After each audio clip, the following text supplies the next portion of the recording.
Now, California Democratic Congressman Khanna. Congressman, thanks so much for joining us. What's your reaction to these developments? How concerned are you right now that this conflict between Israel and Iran is about to escalate with U.S. military involvement? Well, I have a lot of confidence in our military as a senior person on the Armed Services Committee. They are just doing their job to be prepared and make sure that our troops are protected. But I have made it clear with Representative Thomas Massie that before we take any action in Iran, we need to have authorization by Congress. Now, I believe that it is a national security interest of the United States for Iran not to have a bomb. But I don't believe that will be achieved by the United States getting dragged into a war with Iran. And I hope that the Congress will vote against that. You don't think if the U.S. got directly involved militarily with those B-2 stealth bombers and those heavy buster bombing, have very heavy bombs, they could destroy Iran's nuclear enrichment program deep underground in those mountains? Wolf, it may, but we don't know. We don't know how deep underground Iran actually has those bombs. We do not know how much spread out Iran has that capability. And we do not know how quickly they would be able to rebuild, given that they have the centrifuges and the know-how. The estimates range from 1 to 3 years. And that is not a solution to have Iran denied the capability of the bomb, especially because if we do this, they're definitely going to withdraw from the NPT and kick out all inspectors. I had supported President Obama's approach, which also I had supported President Trump's approach. There has to be a diplomatic solution. Iran gives up any aspiration to a bomb, and in turn, we do things with sanctions and letting them back into the nations, civilized nations. I know you mentioned, you indicated this bipartisan effort that's underway right now up on Capitol Hill. You're part of it.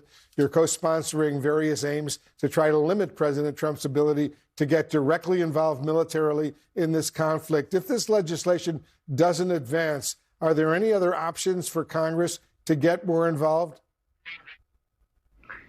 Well, this is really our chance. I mean, the Constitution says Congress decides on war and peace. Thomas Massie and I have introduced a resolution in the House. Tim Kaine and Bernie Sanders have introduced one in the Senate. We should have a vote on this. Some say, well, the president can just strike, as you mentioned, with the B-2 bombers, Fordo, and that's not really a war. But most military experts believe if we do that, Iran would strike our troops, would retaliate, then we would have to respond, and that would be a war. And this is a time for Congress to weigh in. By the way, one other point, it cost us with Iraq $3.6 trillion, 10% of our national debt. For those Republicans concerned about the deficit and the deficit of reconciliation, a war with Iran could be potentially very costly. Have you received support from other Republicans, Congressman, who oppose this war to support your resolution, including those so-called MAGA Republicans?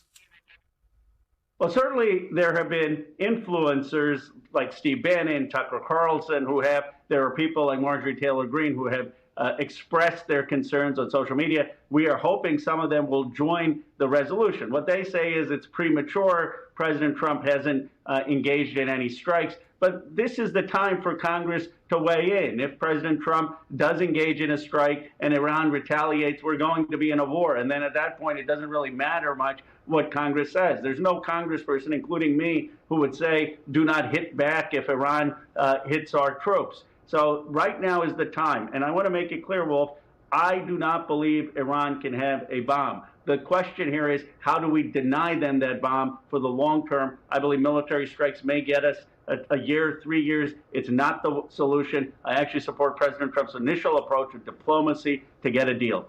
So you think diplomacy is still possible? I do. President Trump thought that up till a few weeks ago. President Obama had a JCPOA where he got assurances that Iran was not going to develop enriched uranium to get to a bomb, and in turn we were going to reduce some of the sanctions. Now, people thought, okay, maybe that deal was not strict enough, the inspection wasn't enough to ensure that, and so President Trump came in and said, I'm going to get a better deal. And I don't think we should have ripped up the original deal. We should have strengthened it. Now President Trump said he can get a better deal. Fine. He has my support to do that. And I had supported him a month ago to do that. He says he's the ultimate deal maker. That would be a long-term solution. Otherwise, I guess my question is, what are we going to do? Every 1-3 years when they redevelop capability, are we going to go bomb them? I don't think that's what the American people want. All right, Democratic Congressman Khanna, thanks so much for joining us. Thank you. Appreciate it, Wolf. And we'll be right back.